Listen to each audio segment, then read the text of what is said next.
ดีโอนี้นำเสนอการเฉลิมฉลองวันวัฒนธรรมกัมพูชาในปี 1991 โดยมีเนื้อหาหลักเกี่ยวกับการรณรงค์ให้สตรีชาวกัมพูชาหันมาแต่งกายด้วยชุดประจำชาติเพื่อรักษาเอกลักษณ์ทางวัฒนธรรมที่กำลังเลือนหายไปประเด็นสำคัญจากการสัมภาษณ์ความสำคัญของชุดประจำชาติอดีตศาสตราจารย์และศิลปินนาฏศิลป์ได้ร่วมกันแสดงทัศนะว่าการแต่งกายด้วยชุดพื้นเมืองเช่นผ้าถุงแบบต่างๆและเสื้อลูกไม้เป็นการแสดงออกถึงความภาคภูมิใจในรากเหง้าของตนเองการส่งต่อสู่คนรุ่นใหม่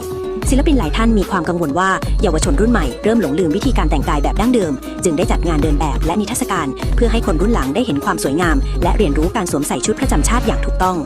โอกาสในการสวมใส่ในวิดีโอมีการอธิบายว่าชุดพื้นเมืองเหล่านี้เหมาะสำหรับสวมใส่ในโอกาสสำคัญเช่นงานบุญประเพณีงานแต่งงานและงานพิธีการต่างๆเพื่อเป็นการให้เกียรติแก่เจ้าภาพและแสดงถึงความเป็นกัมพูชา